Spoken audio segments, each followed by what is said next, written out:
Shalom saudaraku yang dikasihi Tuhan Yesus Kristus. Selamat pagi, salam sejahtera untuk kita semuanya. Selamat datang kembali di Renungan Rohani pagi hari ini. Semoga saudara yang terkasih dalam keadaan sehat selalu. Kiranya damai dan sukacita Roh Kudus melimpah di dalam hati dan pikiran saudara saat ini. Sebelum kita mulai renungan pagi ini, marilah kita bersama-sama berdoa. Tuhan Yesus, terima kasih sudah membangunkanku pagi hari ini. Terima kasih atas penyertaan dan perlindungan Tuhan. Semua karena karunia Tuhan aku dapat bangun dengan pagi hari ini. Aku menyerahkan seluruh aktivitasku hari ini ke dalam kuasa tangan Tuhan. Jauhkanku dari yang jahat, ya Tuhan. Tuhan Yesus, tolong lindungi dan berkati aktivitasku hari ini. Tolong berkati juga keluarga dan teman-temanku, Bapa Surgawi, oleh karya Roh Kudus. Tolonglah aku untuk menjauhi segala sesuatu yang melukai hati-Mu.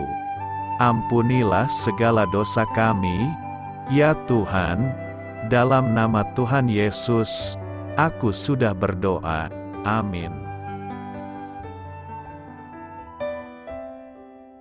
Sahabat saudara rohani, pembacaan ayat emas Alkitab renungan kita hari ini terambil dari Wahyu 8 ayat 1-6. Dan ketika anak domba itu membuka meterai yang ketujuh, maka sunyi senyaplah di sorga, kira-kira setengah jam lamanya.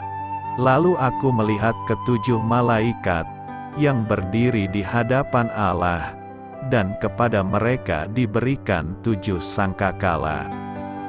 Maka datanglah seorang malaikat lain, dan ia pergi berdiri dekat mezbah dengan sebuah pedupaan emas, dan kepadanya diberikan banyak kemenyan untuk dipersembahkannya bersama-sama dengan doa semua orang kudus di atas mezbah emas di hadapan tahta itu.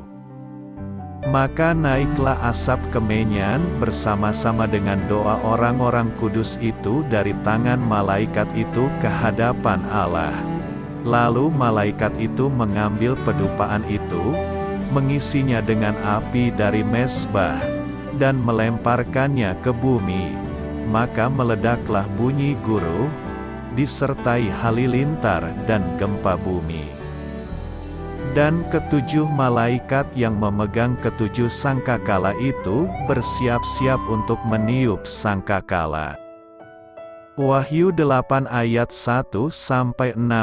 Inti dari ayat emas renungan kita adalah: naiklah asap kemenyan bersama-sama dengan doa orang-orang kudus itu dari tangan malaikat itu ke hadapan Allah. Mari kita mulai renungan pagi kita. Judul renungan kita hari ini adalah Ketika Doa Mengguncang Bumi, ditulis oleh James Banks. Dr. Gary Greenberg adalah ahli dalam bidang penelitian pasir, yang disebut arenologi. Beliau melakukannya dengan memotret pasir dari pantai-pantai di seluruh dunia. Ketika tampilan foto-foto itu dibesarkan, kita sering dapat melihat warna-warna cerah tak terduga yang dihasilkan oleh berbagai unsur mineral, cangkang, dan serpihan karang yang terkandung dalam pasir tersebut. Greenberg menemukan ada banyak hal di balik pasir, lebih daripada yang dapat dilihat mata. Analisis mikroskop terhadap kandungan mineral pasir mengungkapkan banyak hal tentang erosi, arus pantai, dan potensi dampaknya terhadap garis pantai. Luar biasa, sejumput pasir saja dapat memberikan informasi yang sangat berharga. Sebuah doa, seperti sebutir pasir, mempunyai pengaruh yang besar. Kitab suci menunjukkan peranan doa yang penuh kuasa dalam kedatangan kerajaan Allah. Dalam Wahyu 8, Yohanes melihat seorang malaikat berdiri dekat mezbah di hadapan tahta Allah dengan memegang pedupaan emas berisi doa semua orang kudus. Lalu malaikat itu mengambil pedupaan itu, mengisinya dengan api dari mezbah, dan melemparkannya ke bumi. Maka meledaklah bunyi guruh, disertai halilintar dan gempa bumi. Segera setelah malaikat melempar pedupaan berisi api dan doa itu, 7 malaikat yang memegang 7 sangkakala, bersiap-siap untuk meniupnya, tanda tibanya hari-hari terakhir bumi dan kedatangan Kristus kembali. Mungkin ada kalanya kita merasa doa-doa kita tidak terlalu berarti. Tetapi Allah tidak pernah melewatkan satupun doa kita. Dia bahkan sangat menghargainya, hingga doa kita mempunyai peranan dalam penggenapan kerajaan-Nya. Bersamanya, doa yang tampak sepele bagi kita ternyata sanggup mengguncangkan bumi. Doa-doa itu lantas akan tumpahkan ke dunia dan menggenapi rencana Tuhan. Di dalam doa itu ada kasih, permintaan dan kebutuhan. Jangan pernah berhenti berdoa, jangan putus asa. Dari ayat renungan kita yang tertulis, naiklah asap kemenyan bersama-sama dengan doa orang-orang kudus itu dari tangan malaikat itu ke hadapan Allah. Dari ayat itu kita dapat melihat bahwa doa kita bukan serta-merta ditolak Tuhan, tidak diterima atau dibiarkan. Jangan putus asa, jangan takut, kembali kepada Tuhan, sampaikan keluh kesahmu dan terima berkat Tuhan. Ketika teguran Tuhan datang maupun teguran dari sesama manusia, kita harus sikapi dengan baik. Lihat sisi positifnya dan terima, karena itu adalah rasa kepedulian sesama kepada kita.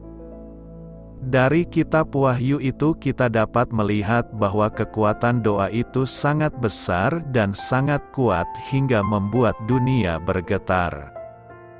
Amin. Marilah kita renungkan di dalam hati kita. Menurut Anda, mengapa Yesus ingin kita berdoa untuk kedatangan kerajaan Allah? Matius 6 ayat 10. Bagaimana Anda dapat tetap bertekun dalam doa hari ini? Hal ini patut kamu ketahui. Ketika diasingkan di Pulau Patmos, Rasul Yohanes menuliskan penglihatannya mengenai rencana Allah di masa depan, yang disebutnya Wahyu Apokalipsis Yesus Kristus, tertulis dalam Wahyu 1 ayat 1-4. Sebagai tulisan apokaliptik, kitab Wahyu menggunakan bahasa simbolis, kiasan, dan metafora untuk menggambarkan peristiwa-peristiwa akhir zaman yang akan didatangkan Allah. Yohanes menulis tentang penghakiman besar dari Allah atas bumi dalam rupa 7 gulungan kitab yang dimeterai. Pasal 6, sangkakala, pasal 8, dan cawan, pasal 16. Pada jeda antara penghakiman gulungan bermeterai dan bunyi sangkakala, ia menulis tentang kemenyan yang dipersembahkan kepada Allah, ada di Wahyu 8 ayat 3. Di dalam Alkitab, kemenyan melambangkan doa semua orang kudus. Lihat Wahyu 5 ayat 8, lalu Mazmur 141 ayat 2, dan Lukas 1 ayat 10. Kita tidak diberitahu apa isi doa-doa itu, tetapi sebelumnya, para martir Kristen berdoa meminta keadilan dan pembenaran dari Allah. Wahyu 6 ayat 9-11. Yohanes memberitahukan kepada kita, naiklah asap kemenyan bersama-sama dengan doa orang-orang kudus itu ke hadapan Allah. Para ahli Alkitab mengatakan bahwa doa-doa itu dijawab dalam Wahyu 15 ayat 7-8, kemudian di Wahyu 16 ayat 5-6 dan Wahyu 19 ayat 2. Amin.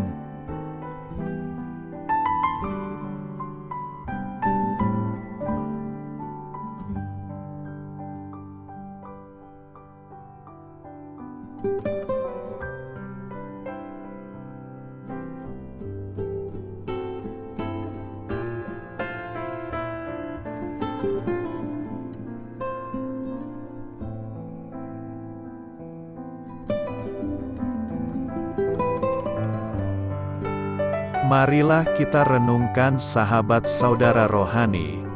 Demikianlah renungan firman Tuhan pagi hari ini. Semoga menjadi berkat dalam hidup kita. Dan sebelum kita memulai segala aktivitas kita pagi hari ini, marilah kita berdoa. Selamat pagi Bapa, malam hari telah berganti pagi. Kehidupan baru telah Engkau berikan kembali bagi kami. Bapa Surgawi, tolonglah aku menyadari kebutuhan orang lain, supaya aku dapat membagikan apa yang telah Engkau berikan kepadaku. Pada saat aku membutuhkan, berilah aku keyakinan bahwa Engkau akan mencukupkanku, melalui orang-orang yang mengasihi-Mu, bukan karena kami pantas atau layak, namun karena kasih karunia-Mu kami boleh ada, sebagaimana kami ada di pagi hari ini. Terima kasih Tuhan, atas kesempatan baru yang telah Tuhan berikan kepada kami, untuk bisa memperbaiki diri agar kami bisa lebih layak di hadapan-Mu. Hari ini kami serahkan semua perkara dan kesulitan yang akan kami lalui ke dalam tangan-Mu. Biarkanlah kami bisa memuliakan-Mu dalam segala aktivitas yang akan kami lakukan. Amin. Biarlah firman Tuhan menjadi pengingat untuk kita semua, bahwa tuntunan dari Roh Kudus akan selalu memberi jalan keluar bagi setiap permasalahan hidup kita, dan memberi kedamaian di hati kita. Sampai jumpa di renungan pagi saudara rohani berikutnya. Kiranya Tuhan selalu memberkati saudara semua hari ini. Amin. Shalom.